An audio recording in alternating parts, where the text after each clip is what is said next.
Hi, Kathy. Welcome to the show. We are so excited to have you on. Thank you, Casey and Meg. I'm so excited to be here. So fun to see you both this morning. All right. So, first question is, what are you doing to nourish yourself right now? Wow, all sorts of things. But I just came home from a 4-day trip to Washington, D.C. with a lot of walking, a lot of talking, a lot of advocacy work that I was doing, and then just airplane travel and being exposed to foods I don't usually eat and hotel settings. And I even found myself sort of choked up physically in the National Museum, the National Portrait Gallery yesterday around some of this older artwork. And I could see I was a canary in a coal mine, and I could feel myself getting some toxicity signs from being around these old paintings that had restoration techniques done to them. And it happened just like within 5 minutes of being in the building. It was super interesting. So what I'm doing to nourish myself today involves the first thing I did this morning before I even took a shower was when I went out and got my feet in the grass in my front yard. And I just tried to get regrounded to my own time zone and to my own earth elements around me, my wild biome environment. I start every day with a glass of hot water with lemon. And this morning I put a little bit of bitters in it instead of raw apple cider vinegar. That's just kind of what I was intuitively wanting. And I spent some time on my meditation mat. And that was really important to me to sort of clear my head of the frenzy that is Washington, D.C., and to get back here to Oregon and get regrounded and kind of rooted in place, if you will, by being on my meditation mat. That's kind of the biggest tricks I do every day. Mm-hmm. Now, how is a meditation mat kind of like a yoga mat, or like how is it different? It's really more of a pillow. And I bought one from somebody at my local yoga studio who hand makes them. And they're typically, like some kind of like a bean bag. They're about this big and about this tall, and they allow you to sit with your hips higher than your knees. So it's safe on your spine. So when you're doing longer term meditations, you can be comfortable and your spine can be supported. And that's all. And mine's kind of, I bought it because it was cute. It's got animals on it and a jungle scene and greens and blues, which are my favorite colors. So it's also kind of a happy place, I would say. It just sounds so comfortable. Yeah, it does. Like I want to go there right now. Yeah. And when you can make one, or you could buy one from somebody like I did.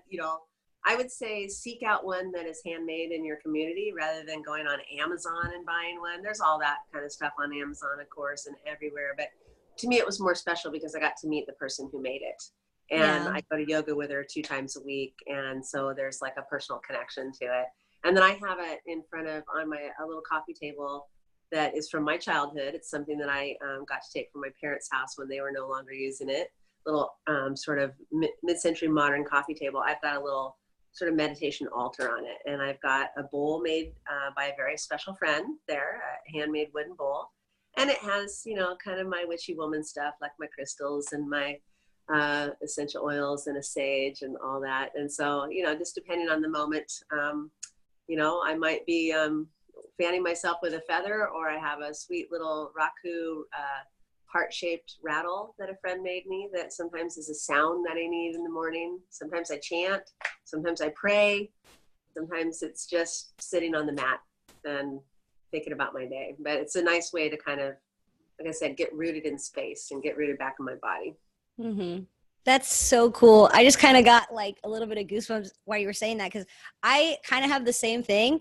I actually have my little bowl of like my little crystals right here that I use, that I hang out with when I meditate. And then my newest addition, which I'm so excited about, is your open door healing possibility spray. I love this stuff. I actually sprayed myself with this right before we started. Awesome. I'm so glad you're enjoying it. I love it. Something that was just born out of inspiration on the mat, when you're supposed to be relaxing in Shavasana. At the end, all these images and oils and ideas coming to me. And that's actually where I've been for like 3 years. That's where I've been getting most of my creative thought process, is at the end of a yoga session. And I always, you berate yourself. You think, oh, you're supposed to relax and shut off your mind. And no, I think that's the time that your nervous system is best integrated and thoughts flow freely. I can't even speak. but your creativity starts to flow. And so Possibility Awakening Body Spray was born out of that. And I'm so glad that you're enjoying it. I used it this morning too. I love it. And I'm so excited for you to talk about open door healing. So we'll have to dive into it a little bit later so we can learn more about where it came from and how you did the process. I'm just so intrigued to learn about how you actually made that, because you did it with your 2 hands, which I think is awesome. But yeah, I am super enjoying it. So that's too cool. Well, and today I know that we wanted to have you on specifically because you in the past have had a lot of health issues due to mold. And it's so crazy because I recently have had the same experience. And it's just one of those things, I think, when people are, not feeling well, but they're doing so much in terms of taking care of themselves with their diet, and they're getting movement, and they're grounding, and they're going to yoga, and they're doing all these other things, but they're just still not feeling good. And this mold issue is like this missing piece of the puzzle that I found for myself and for a lot of other people, that it's like this silent ghost that you can't see. You don't know it's there. You don't know it's contributing to a lot of your health issues. And so you, I know, had like the chronic immune response syndrome due to the biotoxin illness, a mold toxicity. So tell us about your story, because I'm just so curious to hear what was going on with you, how you found it, and just all the things you've been doing to take care of yourself.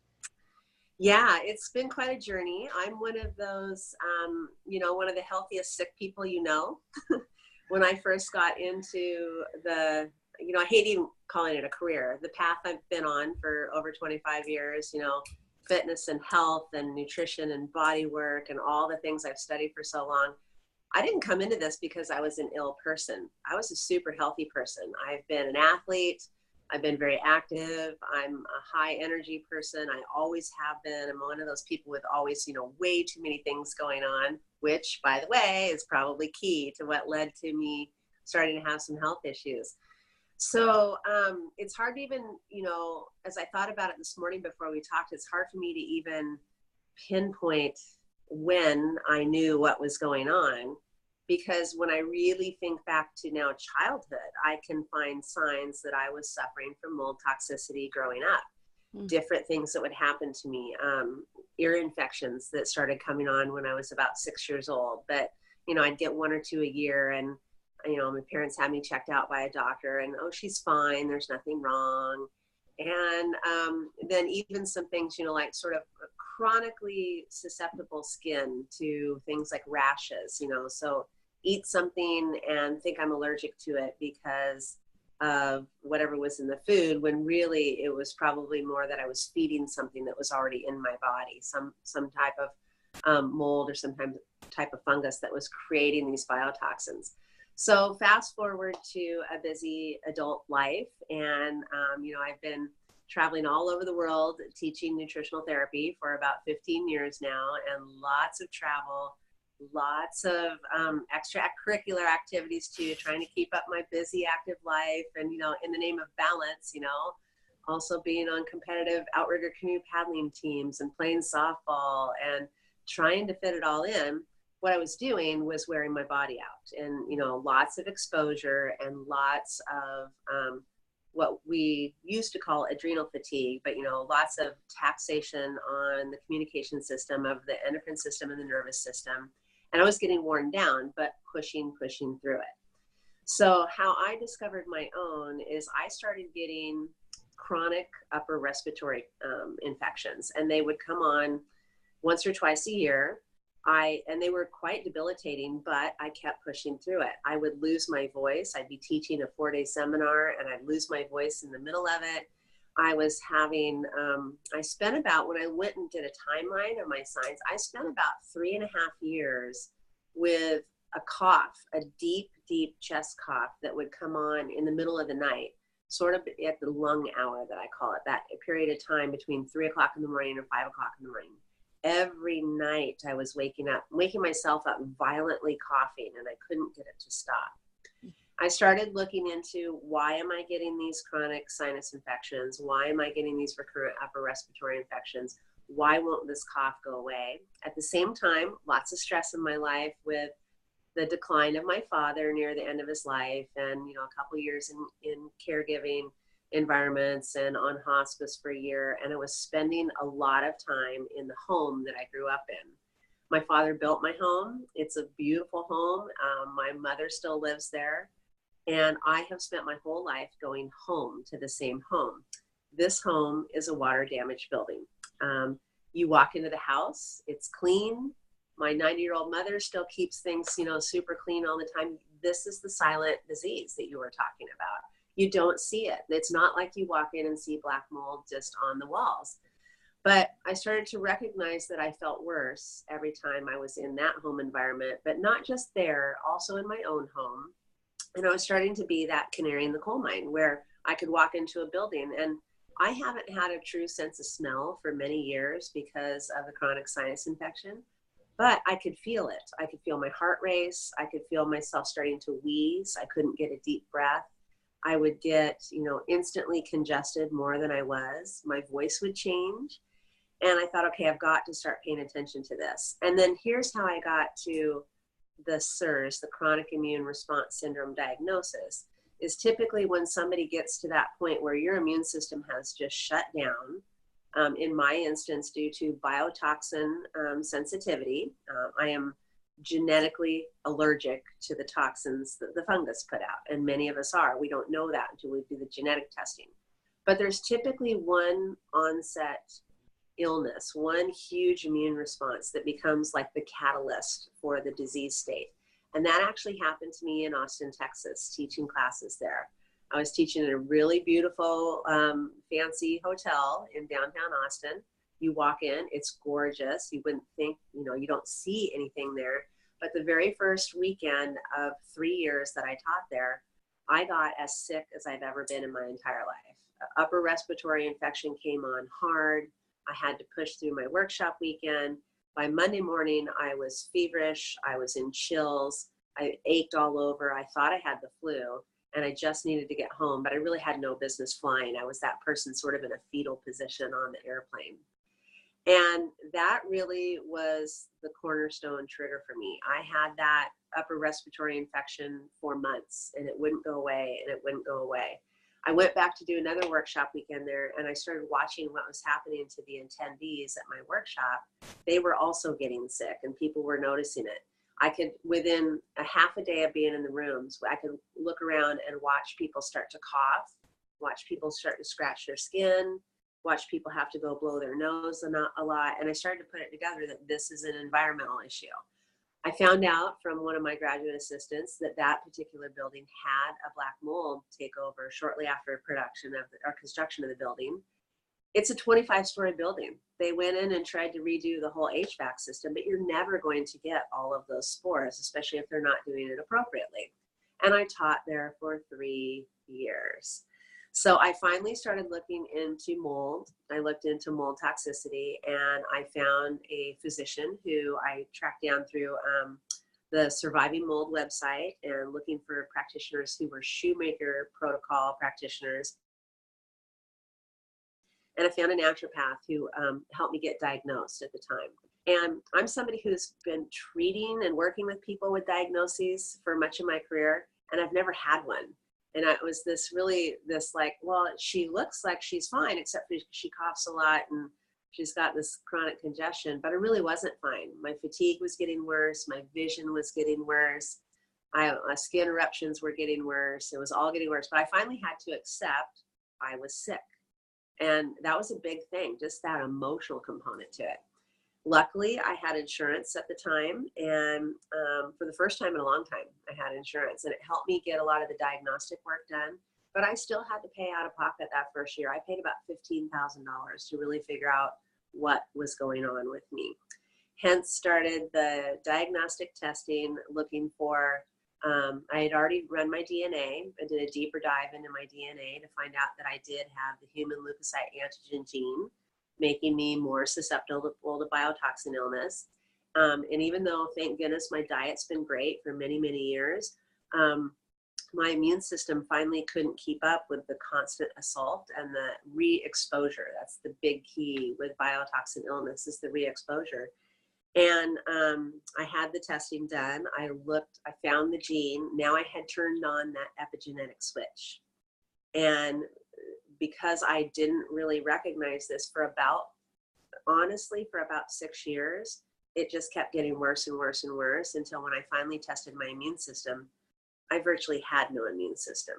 So I had this chronic low-grade fungal infection, which then leads to sort of underlying bacterial infections. I also found that in my testing, and got a diagnosis of chronic immune response syndrome with BioToxin illness and started the Shoemaker protocol. And I could keep going and going and going, but that's kind of what led me there, was putting together that I had spent a lot of my life in a water damaged building. I grew up with a basement that flooded pretty much every year. And again, the house is clean. You don't see it. But I did some mold testing in my own home and in my parents' home, where I had spending a lot of nights near the end of my dad's life. Did the testing on the home to find that the mold was there and to find which species were there. And then to see it match up in blood tests in the fungus that were living inside me, that was my key. Now, how do you tell your mother that you're not going to come home again and that you're not going to, stay the night at her house? That's a hard thing to do. And I still haven't been successful at avoiding the exposure. But part of my length of recovery has been that I keep exposing myself, even though I know what's there. But I'm doing some other things we could talk about that help me kind of mitigate that as well too. Mm-hmm. Yeah, and that's one thing that was in my mind is, it's one of the things about mold is, especially for someone like yourself who has that HLA-DR gene, like mold is going to be so much more of a problem for you than, for example, like your mom who may not have that gene. And so that's the tough thing too with families is one person's really sick and the other person feels fine and can't understand why this other person is so sick, right? Yes, that is the hard part. It's so true. Mm-hmm. And so, yeah, I guess you kind of mentioned like ways that you're mitigating when you go visit your mom, and kind of how are you navigating those waters with her? Yeah, so it sort of relates back to identifying as somebody with a problem. And, that was never me and my family. I have always been the healthy one without any issues. And I finally had to declare to myself and to others that I do have an issue, and my health depends on me, really being proactive about it. So I limit my exposure to the home and more than I used to. I carry a portable air filter with me. I drink nothing but filtered water when I'm in the home, and when I'm traveling anyway. I just, I always have filtered water with me.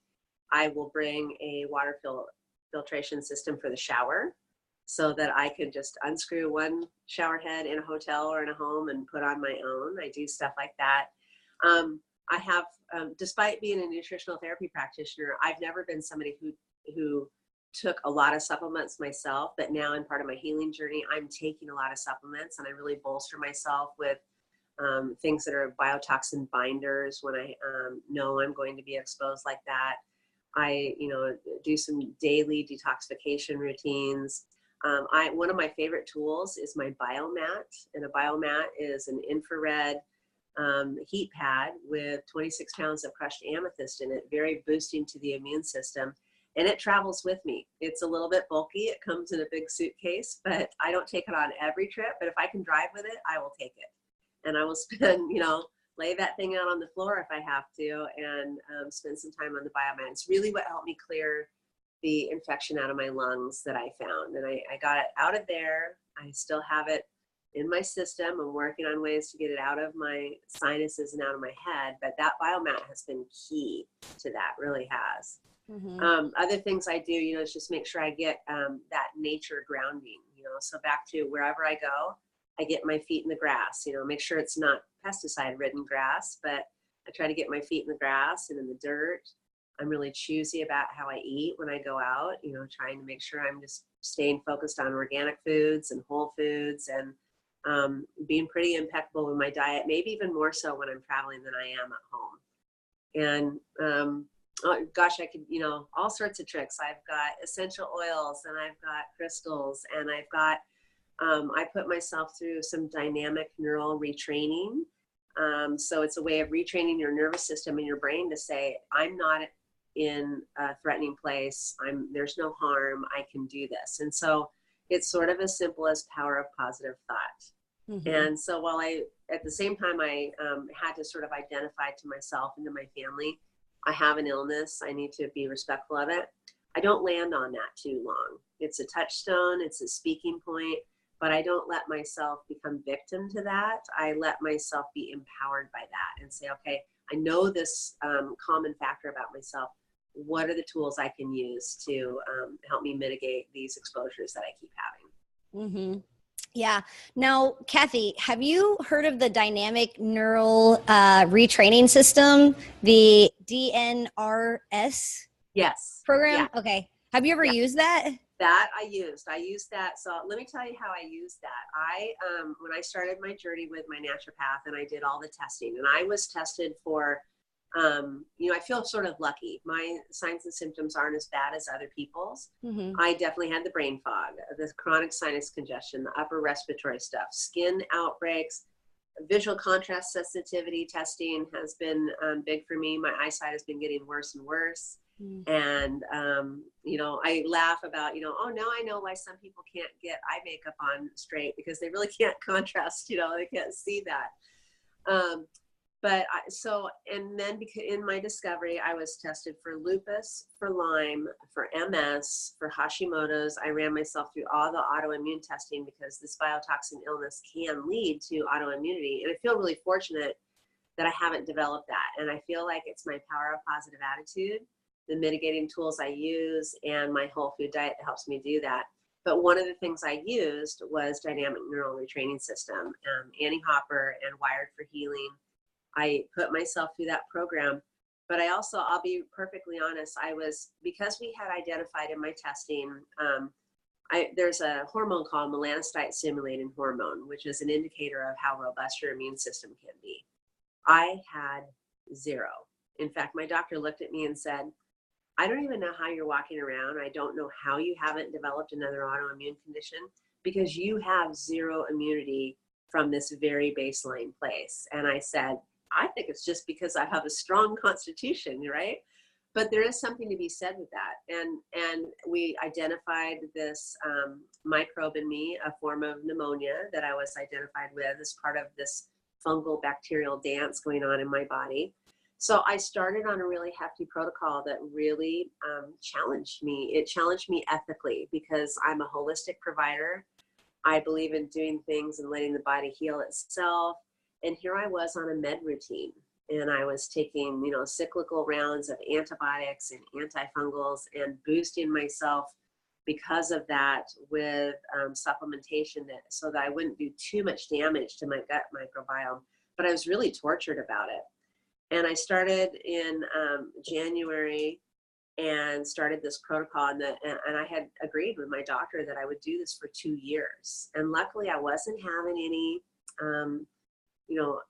other commonly seen symptoms. Like I wasn't having this big digestive upset. I was eating tons of probiotic food and really trying to support my microbiome that way. But I got to a point where it's getting expensive. It's getting cumbersome. I'm cycling 5 different medications and I had not one, but 2 allergic reactions to medications. And I went, that's it. I'm stopping all the meds. I'm going to go back to what I know how to do. And that's when I started doing dynamic neural retraining.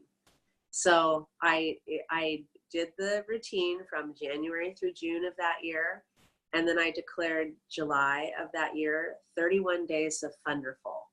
And I set a positive intention that no matter whether I had to work or not, I was going to spend time every day having fun.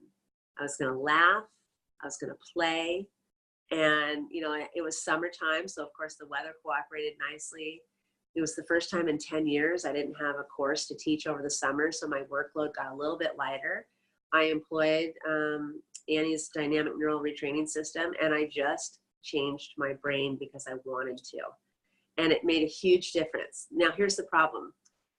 You know how people do this. You start feeling better. And then what do? You stop doing all the things, right? You stop doing all the things that got you there. So I thought, I feel better. I'm going to back off on some of the supplement routine. And I feel better. maybe I can allow a little dairy back in my diet, which had been one of my triggers in my immune system. And I stopped doing the dynamic neural retraining. And it took a few months, but September came along, a new course cycle starts, my stress elevates a little bit, and sure enough, my signs and symptoms came back. And so it was a big lesson to me to say, no, this now has to become a part of my life. And if not every day, I have to spend some time retraining my brain every day in small and large ways, using the principles of dynamic neural retraining system, and train my brain that I'm not at threat, I'm not at risk, I'm happy, healthy, and robust. And that's what I tell myself every day, even when I don't feel like it. That's amazing. Well, I'm so glad to hear that you had a positive experience with that, because this is just something that I learned about recently. And I've been looking into it, and I think I'm going to do it just because of what you just said. I think that you made the switch for me. Good.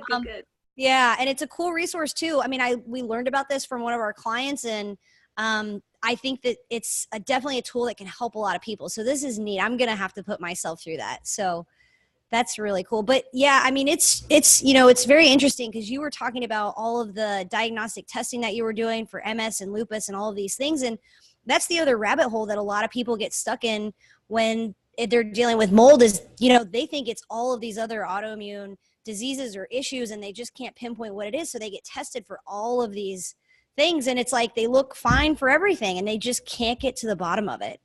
Right. So it's wild how it mimics everything. But a lot of the fatigue, like the weakness, muscle stiffness, blurred vision, tearing, sinus problems, cough, shortness of breath, abdominal pain, diarrhea, a lot of the GI issues for people, dysregulation or regulation problems like increased thirst, frequent urination. I mean, these are just some of the things that people can suffer with. And it's like, these are just normal symptoms. Like, I don't understand why I'm having this, And so, especially for anyone that lives in a place that has humidity, I'm like, you need to test your house for mold. You need to test yourself for mold. Just rule it in or rule it out, because it's a big, big issue. And I think more people are struggling with mold toxicity than a lot of people realize. I was reading statistics that it's about 25% of the population. I believe and then there's about 25% of that 25% who have the HLA antigen. They have the gene for the antigen. So it's a big problem. And, I grew up in the Pacific Northwest. We're not necessarily humid up here, but we certainly are moldy. We are certainly, you could see. Moist. We are moist. There's fungus and, beautiful lichen and moss everywhere. But it's what we're raised with. And then, I spent a lot of time in Texas as well. So what was interesting about my own testing is, as I dug deeper and deeper into it, I found strains in my blood from both environments. And now for 10 years, I've been traveling to Texas and being exposed to those. And that was where I had my big trigger event. And, now I'm carrying around all of that. So it's everywhere. It is everywhere. Now, I'm so curious about the diagnostic tools and testing that you did, especially to really dive deep and discover all of these different environmental pieces and the different strands and stuff. So what kind of testing have you personally done, or what would you recommend for someone to look into? I'll tell you that first you have to find somebody that knows what they're looking for. And so I really recommend the website Surviving Mold. There's a lot of resources on there to educate people about the different kinds of diagnostics you can do. But as I said, it's very expensive. I spent about $15,000 that first year. And I feel fortunate that I had it. In hindsight, did I need to do all that testing to get to the bottom of it? For me, maybe not. I have a different knowledge base than a lot of people. I probably could have come to where I'm at now in my healing without it. But when you are that person who suspects that you have MS or chronic fatigue syndrome, or you're having, signs and symptoms of autoimmunity, but it's not showing up, that's when I would do the deeper dive. You would ask your physician to, there's a whole list of diagnostic tools that are part of the Shoemaker protocol that you can find on the Surviving Mold website. You look at things like there are certain blood chemistry markers that are for how your body is responding to leukocyte production. And there are tests for inflammatory cytokines that are helpful for breaking down those biotoxins.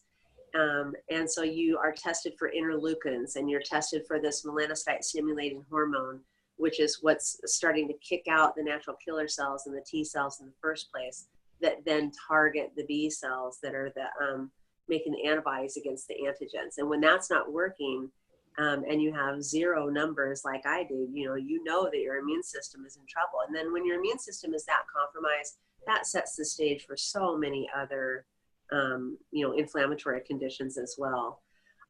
There is, you can do visual acuity contrast testing, and that's something you can find just by searching for that, finding a website that you can actually do the test in the comfort of your own home office, and you set yourself up so many feet away from the screen, and you do this testing. You can also have an ophthalmologist do it for you as well too. I looked for, as I said, I did an autoimmune panel. So outside of my testing, I did a CIRS Labs autoimmune panel looking for the different antibodies for all the different autoimmune diseases. And I feel fortunate that I didn't find any of that. There are certain just really basic ones people can look at in their blood chemistry. You can ask, so if your doctor can't, it's really more about what your insurance company will pay for. Mm-hmm. And it's not even that, it's really difficult to get lab tests done that aren't covered by insurance, even if you're going to pay out of pocket. Oftentimes you'll have these blood draws done. You'll think you and the doctor have an agreement about what's going to be tested, and then the lab denies it because, well, the insurance won't cover it. And even though you were willing to pay for it, you've now wasted the blood test because they just simply didn't do it. But you can look for inflammatory markers like C-reactive protein, homocysteine levels. Those inflammatory markers would definitely be up. I'm not a believer in having cholesterol checked and calling it necessarily high unless we have baselines, but cholesterol, and specifically LDL, over time, and I mean over time, taken every 2-3 months over the course of a year or two, can be an indicator of inflammation. And when that number is coming up, say 30 to 50 points or more every time you have it tested, you definitely have an inflammatory condition that the body's trying to repair. So that's one of those kind of basic blood tests to look for. Vitamin D levels are super important. So asking your physician to check for vitamin D3, cholecalciferol. And I like clients to be in the range of, 50 to 80 nanograms per deciliter. Most insurance companies are, you really have to ask to have that one done, and a more medical range might say that you're normal if at your 25.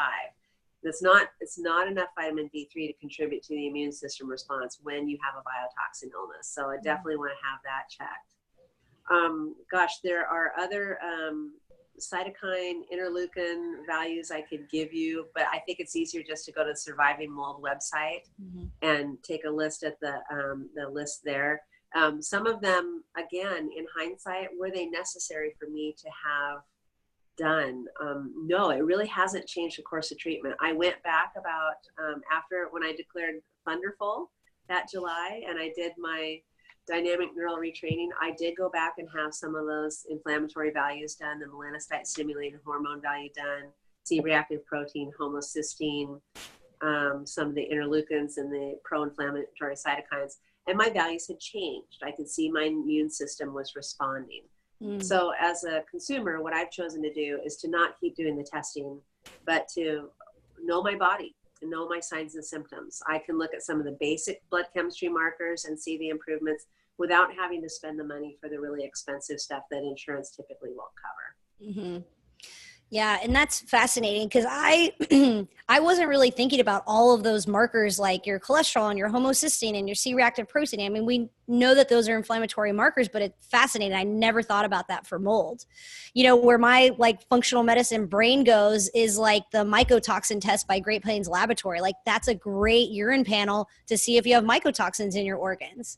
Yeah. But you got to keep all those other markers that you can get covered by insurance in mind because typically, some of those more comprehensive panels aren't covered by insurance, but it is a good way just to see if you're dealing with a mycotoxicity issue or not.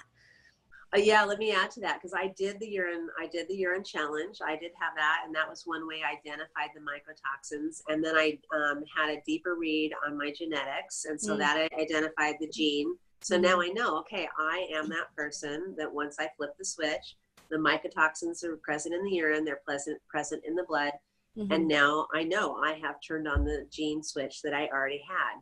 I had this one's a really fun one. They look for the resistant strain of Staphylococcus up your nose, and they do a really deep dive up your nose. And this lovely medical assistant's coming at me, you know, with something that feels like it's going up into your brain.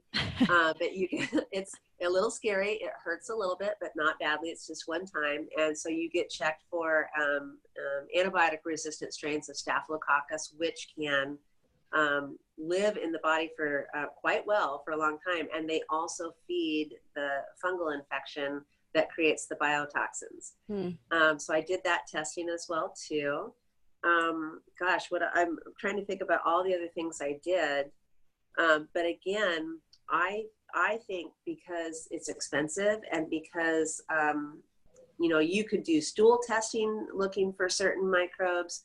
You can, you know, do some really advanced blood testing to look for these microbes, but the solutions are all the same. So I have a functional medicine brain that has also decided that I want my clients to spend their money on their tools for healing and on, you know, a vacation to a dry climate more than I want them to identify the particular fungus. Now, some of the mitigating tools you're using, Megan, are things, you know, like the antibacterial sprays, and there's great ways to mitigate the exposure in your home. I think those things are you know, air filter, a water filter, the cleaners that you use. There's a company called Mold Zero that has an approved non-toxic dry fog that can help you save some of your valuables by killing the fungal spores completely and not having to redo it over and over again. I think that's where the value in spending your money is, more than the blood testing or the you know, the urine testing, seeking out which fungus. We are living with thousands of them every day. Who does it matter who it is? What matters to me and for me and my clients is that you feel better. And I'd rather have you spend the money on the tools to feel better than on identifying one little bugger. I'm right there with you. There's a great company called Immunolytics, like your Immunolytics out of Albuquerque, New Mexico. And you can test your home super, super cheaply just to find out like how serious of an issue you are living with, which is what I did. It was just fascinating because, again, it's like those silent ghost killers. Like, I didn't think really anything was going on. I just kind of wanted to rule it in or rule it out. And we had some areas in our home that just came back off the charts. I mean, like anything over a 5 is a health concern. And we had like 90s, we had 34s, we had 20 somethings. It was just like, oh my gosh, I'm just living and breathing this stuff in. But yeah, so it's super not expensive. And then I'm right there with you. Like, spend your money on the supplements, spend your money on food, spend your money on these air filters and dehumidifier systems, because that's what's going to make you feel better. You know, the testing is going to come back with one or the other. Great, it's still an issue and you need to address it. So spend those hundreds of dollars on getting yourself well. A lot of great companies out there. Yeah. Exactly. I used, I think it was called Microbiomedics, and I did an ERMI test, environmental resistant mold index. And I did that. You walk around, you probably similar test to what you did. You let dust accumulate in your home, and you dust certain areas of your home, especially where you spend the most time. And I also found some of those scary numbers. Out of the 36, I think there are 19 waterborne and 17 airborne. I found out of the 36, I would have had a regular exposure to at least 28 of them. And, you know, my house, my numbers were high in some of my prominent living areas. And, you know, bedroom, kitchen, the top of the fan, you know, over the family room where I spend the most time. And in an overall percentage, my home was in the 30th percentile category compared to all the other homes tested in the United States. My mother's home was in the 80th percentile. And so that it did help me say, you know, okay, this is a waterborne, you know, a water-based damaged home, and these things are bound to be there. I have to pay attention to that. And it also allowed me, like you mentioned earlier, to have the communication with my family to say, I'm not making this up. You know, I love being home with the family, but it kills me every time, you know, and here are the numbers. And sometimes that money spent is worth it for opening the dialogue when the people around you don't really want to accept that you want to rip the carpets out of your house. And here's the other here's the other piece of testing I did too. I also did a traditional allergen test, you know, where you do the skin prick and you find out the different substances that you are, quote, allergic to based on the skin response. And, you know, you can look at IgG levels and IgE levels and IgM levels. But when you turn on these epigenetic switches for a biotoxin illness, you also now become highly susceptible to other allergens that maybe you've been living with, well, for most of your life. And one of the unfortunate ones are our animals, our pets. I am that person. When I had the allergy testing, you know, it was very obvious I'm allergic to my cat. And I love my cat, but one of the things I'm having to do, I am not getting rid of my cat. And that is something but I'm not sticking my face down his belly as much as I used to.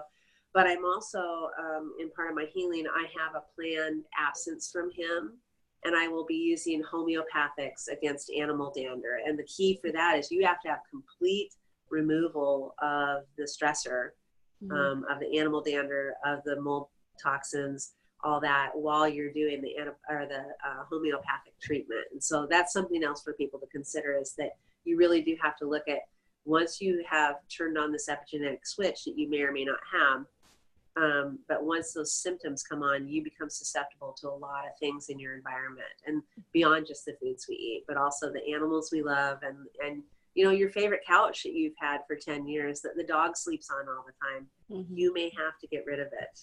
And sometimes you have to make that decision that that's where the money goes, is into a new, fresh space and not into a lab test.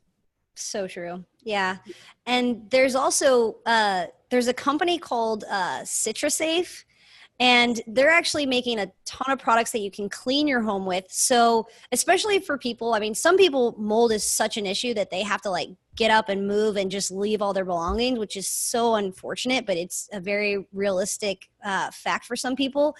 And so CitraSafe is actually making some products, especially talking about your cat. I mean, I've got 2 dogs that are outside all the freaking time, running around the dirt. One of them is a puppy, and it stresses me out when they come in the house, because I just think of like all of these candida and like aspergillus and all of these things I can't see that they're maybe like flinging into the house. But their CitraSafe has like a pet shampoo, and then you can also spray them. So every time they come in the house, or just spray them down once a day, it actually helps kill the spores and the mycotoxins on them, which is cool. And then they make a ton of stuff that you can like wash all your laundry in, and you can spray down everything with. So, you know, utilizing companies like that too to just help you fight the battle is a good reason. I'm so glad you introduced that product to me. I actually just ordered it after you and I spoke about it. So it's on the way. I'm excited to experiment with that. And you're right, there are things we can do. And this is where I would also really encourage you.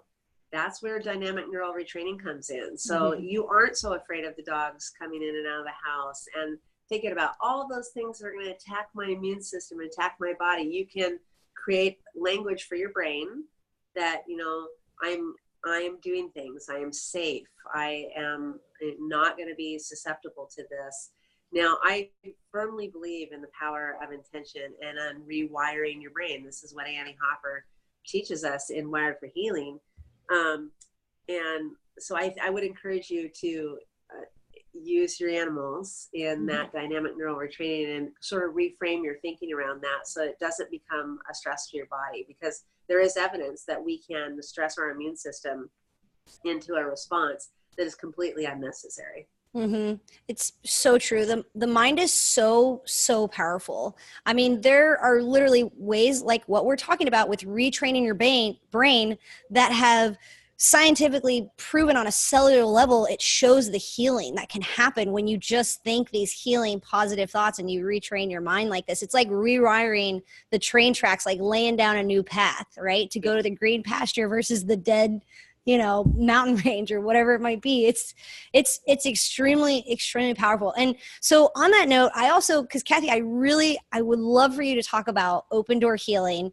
I just think that this stuff is so powerful because when you first introduced me to it, talking about mind and mindset and the power of everything, this possibility spray that you've created. So at the Nutritional Therapy Association Roots Conference, I had the blessing for Cathy to actually do this little practice, so to speak, on me. And so she created this spray that's awesome. And I've been using it when I meditate, but I think you could just use it all throughout the day whenever you feel like it's needed.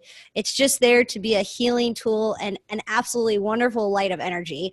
And it was so cool. Cathy, you'll have to explain it, but when she did this to me, I swear I saw like this white light just like surround my body. It was like someone had taken like a highlighter, but it was like a white highlighter that just like outlined my body. It was the coolest experience. So yeah, tell us more about this awesome new product and the company that you've created out of love, Cathy. Okay. Yeah, I will. And that is, thank you for saying that, because that is how I got inspired about open door healing. Was I see us living in this sort of culture of contempt. And I actually bookmarked a New York Times article that I need to go back and read. Somebody had written an article about culture of contempt. I'm like, exactly, that's what I'm seeing. That's what I'm feeling. Everybody is, there's so much distress in the world from so many angles. And it's super easy to point fingers at others rather than trying to lift ourselves and each other up. And so part of my inspiration, again, back to yoga, and I don't claim to be any, special yogi. I'm just a girl that really likes the environment and the community there. So in yoga, I started having sort of visions about, oh, this is what I have to do next. I get it. I didn't know this is what I was going to do, but I was going to do it. And I started thinking about how one of the things that I think I'm good at is creating community. And it took me a while to be able to say I was good at anything, right? We don't like to say, this is my gift, but this is my gift. I like to create community. I like to bring people together. And I want to bring people together through a platform that is collaborative, cooperative, and healing. And so in yoga, I started having visions, including things about my logo and what the platform was going to look like. And I have now founded Open Door Healing. And part of Open Door Healing is going to be my personal platform to provide continuing education to practitioners, which I'm already doing a little bit of, but I'm going to expand those offerings. I see clients, so Open Door Healing is also going to have the door open there, if you will. But the premise is that my door is open, and I want people to take personal responsibility for their health. And if they just come and enter my open door, I have some tools and gifts to offer you, but I also know a lot of great people that have other great tools and gifts to offer. So I'm going to be creating an affiliate network. I've already started it. And I'm going to be doing, sort of vetted, discerning interviews with people whose skills, tools, ideas, concepts, programs for everybody regarding health. And it can be a wide variety of things. I want to showcase those people, and I want to share it with the world. And the idea is that if I introduce, somebody to dynamic neural retraining system and it works for them, great, then I'm going to, have given a gift that isn't my door, but I've shown you another door to open. Mm-hmm. So fast forward to me wanting to promote Open Door Healing and start to create this community around it. I thought, what is it that creates community? Well, I'm in yoga class and I'm laying on a mat in Shavasana at the end, and I might be a little sweaty and I might be a little sore and I might be a little frustrated because my triangle pose didn't go so well today or whatever it is. But there are, 15 to 20 other people laying there having a unique but similar experience. And I thought, isn't it beautiful that we're all in this safe place in this community and that accountability to each other. When I don't show up for a regular class that I'm in, people that I barely know will say, hey, where were you on Tuesday? We missed you.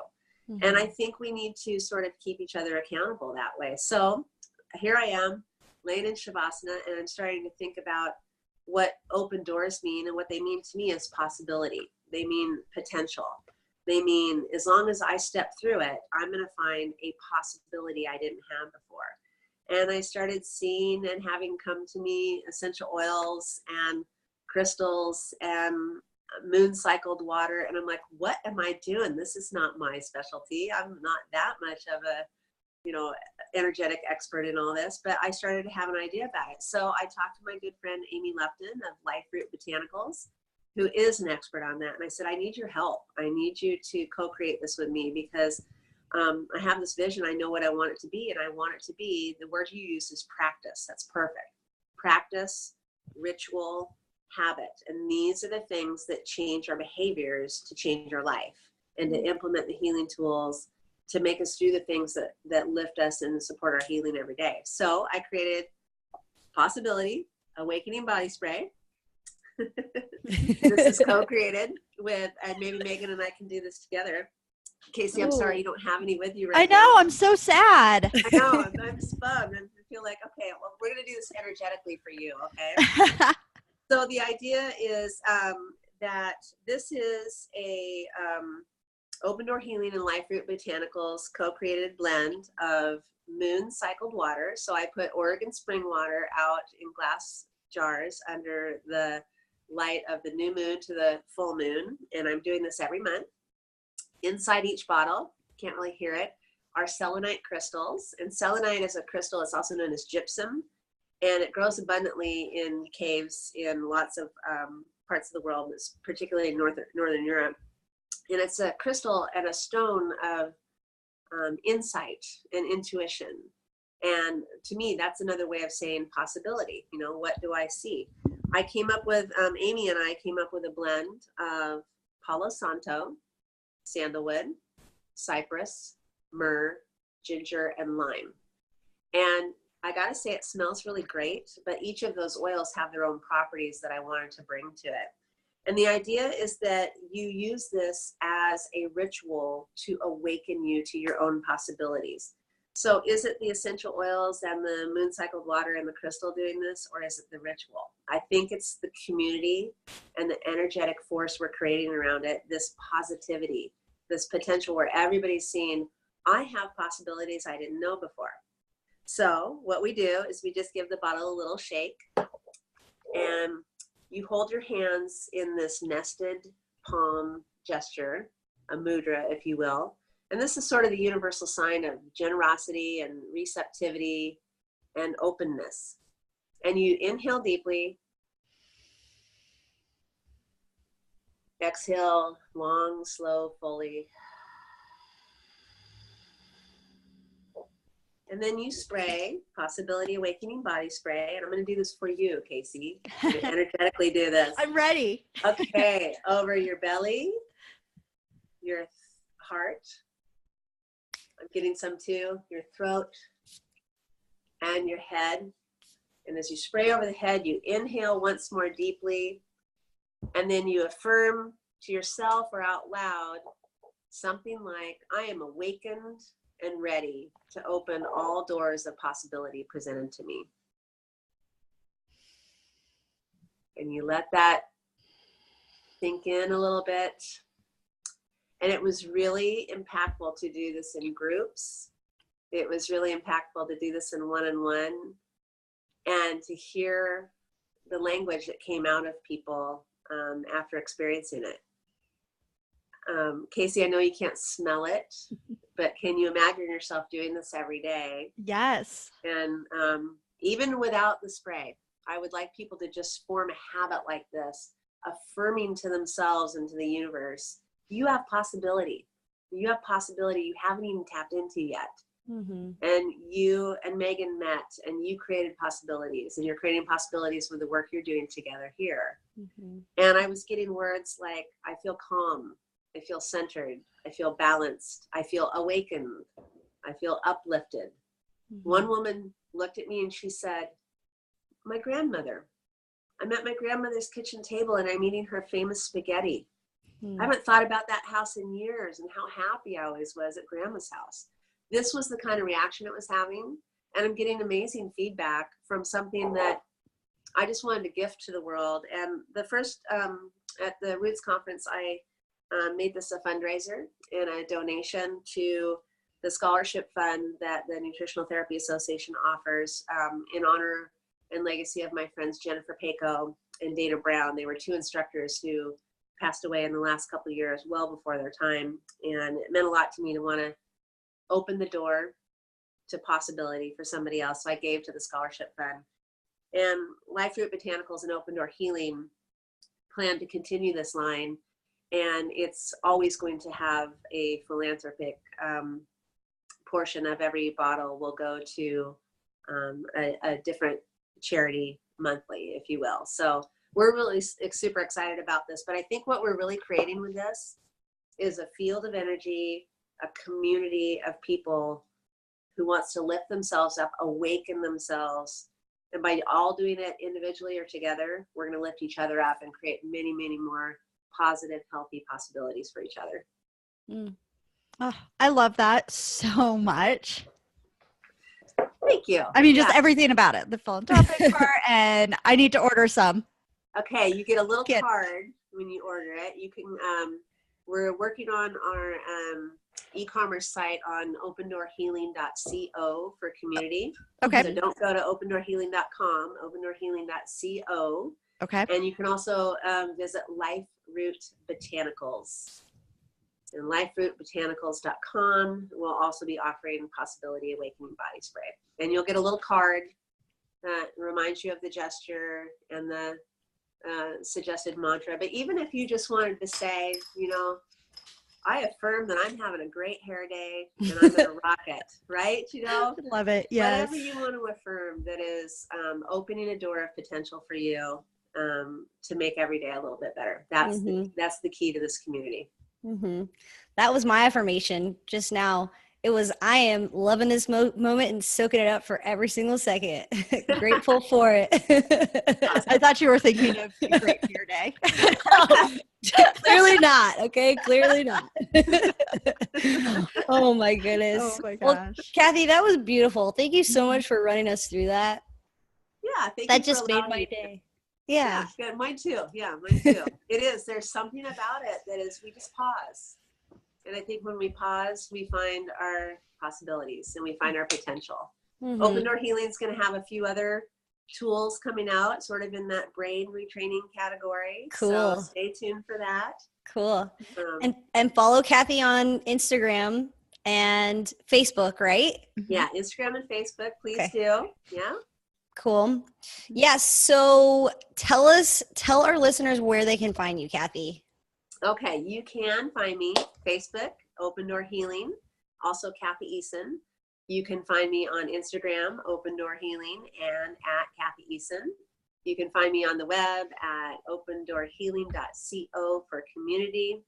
And then another place I want to just point out right away is I'm not directly on there, but soon I'm going to be a regular contributor to a blog for Kaleidoscope Fighting Lupus. And I'm really excited about this opportunity to be involved in this organization. Kaleidoscope Fighting Lupus is a nonprofit entity out of Oregon, but with a global outreach. They just won an award for the best website in the world for lupus dissemination of information. They are a small full-time staff, a nonprofit, but they provide emergency client services to people living with lupus. If you're somebody who needs help with your rent because you had to spend too much money on medication or on supplementation during the course of a month, you can contact them. They offer monthly support groups with other types of healing providers to come in and talk to people with this particular form of autoimmune disease about what they can do. And I just had the really special honor of going to Washington, D.C. and marching on Capitol Hill as an advocate for Kaleidoscope Fighting Lupus. And we were basically asking members of Congress and the Senate to please fund the National Institutes of Health $41.6 billion stipend, which covers a lot of research into a variety of diseases, but there's a greater emphasis on studying lupus and other autoimmune diseases, particularly because incidence is on the rise, but also because it's striking more and more people, but more and more women in particular, and particularly women in minority cultures. So we had a great time talking to congressional staff and asking for loads and loads of money. And what's really exciting about the research is that there's a lot of research now targeted in a more holistic manner. So it's not just looking for new clinical drug trials, but looking at trials that study the cultural influences of these disorders like lupus. So, you know, where somebody lives in the world, maybe whether they have mold toxicity, maybe they have access to clean food and clean water. All that money is going to go to funding sorts of research, things like that. So be sure to go to kaleidoscopefightinglupus.org for more information about that. That's awesome. Thank you so much for sharing that. I know I meant to ask you about it, so I'm glad you threw it in there. No, thank you. Yeah. All right. Awesome. Well, Cathy, thank you so much for being on the show today. And we just absolutely loved having you. Thank you for sharing your light and your knowledge and all of these tidbits. And I'm so excited for people to listen to this episode because I truly think it's going to help, you know, hopefully a lot of people out there, just to give them this information, because I think a lot of people are struggling and they just don't know where to go or what to do next. So yeah. So thank you. I feel so honored and blessed to have been with you both. And it's just fun to see what you're doing out in the world. And I'm looking forward to doing more collaboration with Open Door Healing. And yeah, if people have questions, you know, you can, there's a newsletter coming. All this is in the works. I'm a little bit of a busy girl trying to also keep balance in my own health. So I won't overpromise, but, you know, sign up for the newsletter list at opendoorhealing.co, and we'll do some features on mold toxicity and biotoxin illness and point you to some more resources so you can get information for yourself. Cool. Well, thank you so much. And I'll have to be sure to link all of that stuff to the show notes so everyone can see it at the bottom as well. Okay, great. Thank you. Awesome. Well, thank you, Cathy. We love you. Thank you so much for being on the show. Love you both. Thank you. Stay awake and stay possible. Yep.